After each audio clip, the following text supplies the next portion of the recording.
6 ans après les épidémies, Endemic Creations se décide à simuler un sujet non moins prenant, celui d'une opération civilo-militaire internationale de contre-insurrection dans un État failli. Inspiré des situations conflictuelles récentes, de l'Irak des années 2000 à l'Afghanistan avant sa reprise par les talibans, le sujet a inspiré moult analyses aux plus hauts échelons militaires et politiques au vu de la complexité. Dans le vrai monde, il faut ainsi réaliser des objectifs multidimensionnels, entre le développement local via des structures de santé ou d'éducation, la formation d'une police ou d'une armée locale, contenir et endiguer les groupes armés non étatiques, généralement établis en guérilla mobile, contournant l'avantage technologique des armées modernes, et gérer une multitude d'acteurs allant de l'échelon local aux puissances étrangères en passant par les ONG. La déclinaison dans un jeu de simulation résulte donc dans un soft extrêmement prenant, qui capitalise sur certains éléments de Plague Inc., comme les différentes jauges d'action, les choix entre différentes fenêtres d'amélioration ayant des effets sur le monde, et une différenciation des zones sur la carte, mais avec cette fois plus de contrôle et d'enjeux. Voyons cela. On commence par choisir un gouverneur parmi une liste qui s'étendra au fur et à mesure qu'on réussit des missions, avec des compétences spécifiques, comme le filou et sa gestion de la corruption, ou le militaire avec plus d'options pour la défense. De même, on peut adjoindre divers conseillers, débloqués au fur et à mesure, apportant des bonus pour certaines relations ou actions. Une fois ceci fait, on arrive sur la carte choisie. Elle est divisée en provinces, chacune avec ses caractéristiques. Zone urbaine, rurale ou reculée, autoroute, route ou petite route, population présente, et ses liens avec les autres provinces, notamment avec des points de passage comme des ponts. On choisit alors le lieu où importer le quartier général de notre opération civilo-militaire, généralement dans une grande ville.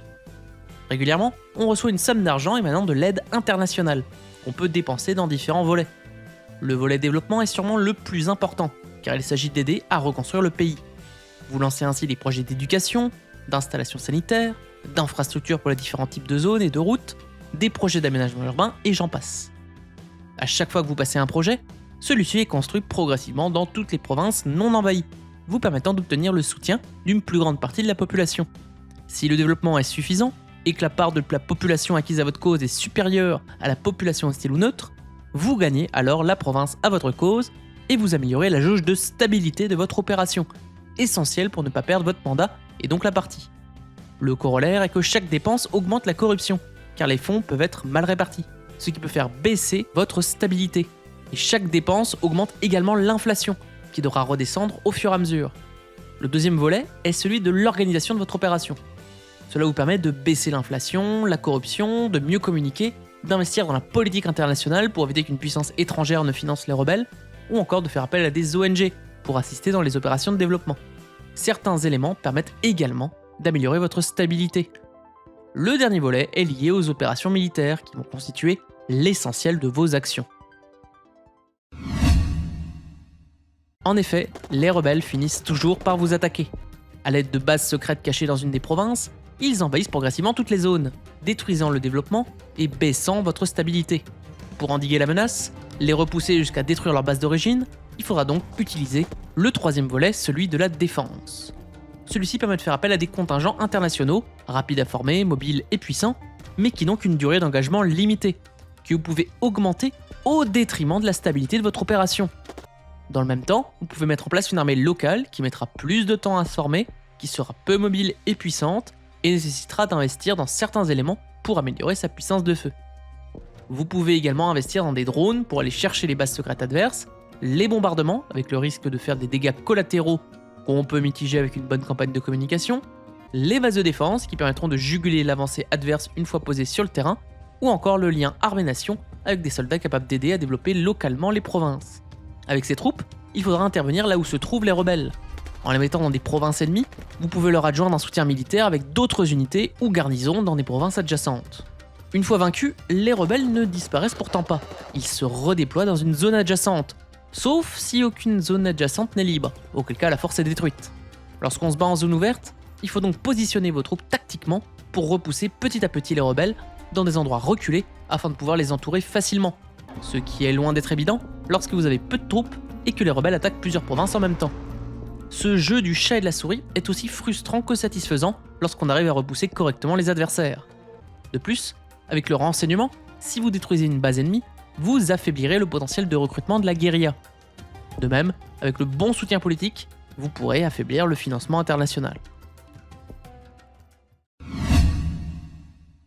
Vous voyez donc qu'on joue à tous les niveaux en même temps. Développer en faisant attention à la corruption, combattre la corruption, développer une armée nationale mobilisable tout le temps, utiliser des contingents internationaux pour endiguer le plus rapidement possible les rebelles, mobiliser des garnisons pour tenir de plus en plus facilement les provinces libérées. Jongler avec tout ça et avec de l'argent limité entre toutes ces actions pour gagner de plus en plus de provinces est addictif, mais pas évident face à la mobilité des rebelles. Il faut aussi faire très attention à votre jauge de stabilité. Elle augmente quand vous vainquez des rebelles ou que vous améliorez votre prise sur le pays. Elle diminue lorsque les rebelles gagnent du terrain, lorsque les contingents internationaux sont maintenus, quand la corruption est importante. C'est une ressource essentielle à gérer et de nombreux événements vont vous mener à jouer avec, que ce soit pour des projets de développement spécifiques, des dégâts collatéraux à couvrir ou des attaques politiques contre des puissances étrangères à réaliser. Au fur et à mesure, si vous tenez bon, vous pourrez commencer à négocier avec les rebelles. Durant cette phase de négociation, vous pourrez l'accélérer en faisant des concessions qui coûteront beaucoup de stabilité, ou la ralentir en refusant tout compromis, sachant que le meilleur moyen d'avancer la paix reste de réussir à maintenir les rebelles dans une même zone. Une fois que vous êtes à 100%, la mission est finie, vous êtes noté et vous débloquez une nouvelle carte avec de nouveaux challenges. Vous pouvez ainsi avoir des sites pétrolifères ou des convois à protéger, et même une maladie à juguler dans un scénario qui fait le pont avec Plague Inc. Contrairement au plus simple Plague Inc qui se boucle en une poignée d'heures, Rebel Inc est véritablement prenant sur chacune des missions.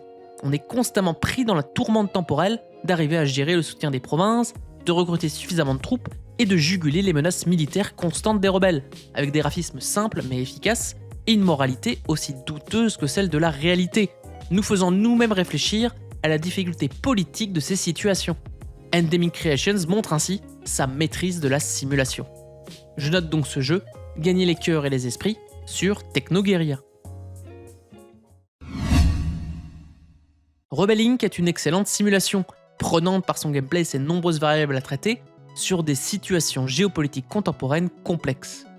Le soft pourrait largement continuer à s'adapter aux événements récents, même si les développeurs s'intéressent désormais davantage à After Inc, paru en 2024 sur mobile et en juin 2025 sur PC, nous mettant aux commandes cette fois-ci d'un groupe de survivants après une apocalypse pandémique.